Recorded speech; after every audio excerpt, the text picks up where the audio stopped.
Very little changes with this forecast, though the message has always been it's cold now and it's going to get colder as we inch closer towards the end of this work week. Now, the starting numbers this morning, very similar to where we were yesterday. We started our Thursday morning in Grand Junction at 19. Montrose, we were right around 15 degrees. And if you recall yesterday, we were 20 at Grand Junction and 14 at Montrose. So those numbers did not change, and they're well below the averages for this time of the year. We should be mid-20s, 25, 27.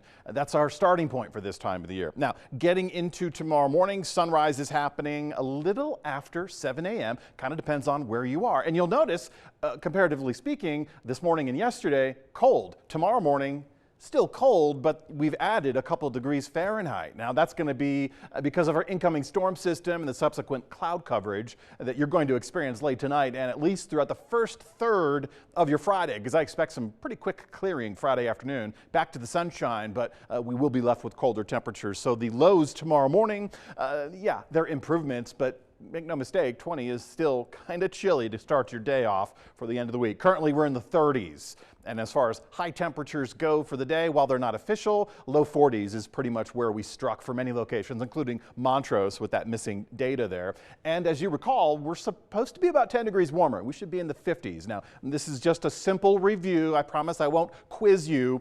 But getting into tomorrow afternoon, once this system, and I'm referring to a cold front, and it's specifically a backdoor cold front coming at us primarily from the north and northeast, well, Friday afternoon, we're left with colder temperatures. And that's not even the beginning, because once we get into Saturday, Sunday, Monday afternoon, our afternoon high temperatures in a couple of locations, they will be so cold they could set record temperatures for low highs or min-max, minimum temperatures for the maximum output for the day.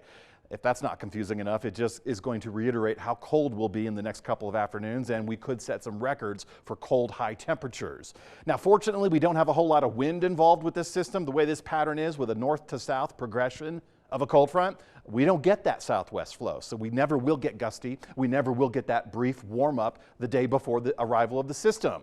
That's just not in our cards. But what we do have is increased cloud coverage and isolated snow showers. On radar right now, if you're leaving I-70, leaving the state via 70 through Burlington, by the way, there's a great carousel in that town and great outdoor parks.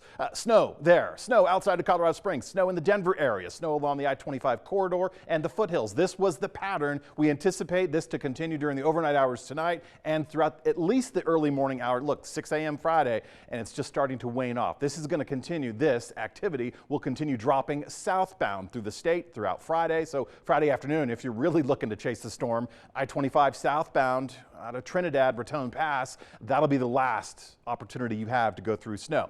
On the western slope and specific to the Four Corners region, we're outside of this picture. We're basically going to be dry, and we will get clearer skies the further south you go. But that doesn't mean Grand Junction, Montrose, Delta, we hang on to a chance of rain showers. We're going to maintain dry conditions. So if you're traveling through the immediate western slope area, you have dry roadways. Once you get to elevation, even the Grand Mesa, we're not going to see a whole lot of snow. Douglas Pass, not expecting a lot of snow. We're just too far out of the picture. But with the cold front progressing from the north to the south, you can bet traveling along I-70, traveling along 40, I-25, these areas are going to pick up the most snow and the most complicated travel.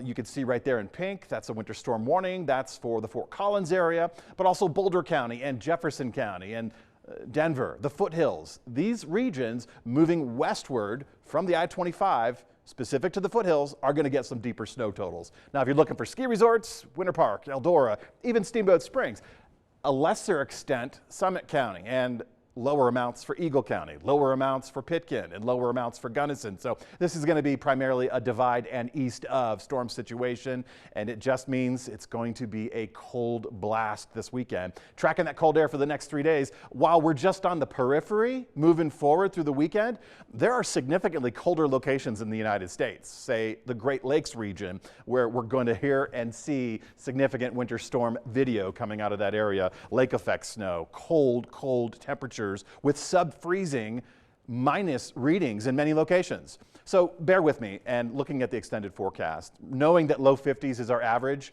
we do get a brief warm up Monday, the start of Thanksgiving week, and we could even see brief warm up on Thanksgiving Day because that's the arrival of our next storm system. Carbon copy what we're dealing with right now. It's going to create some unsettled travel conditions along the divide and east of I-70.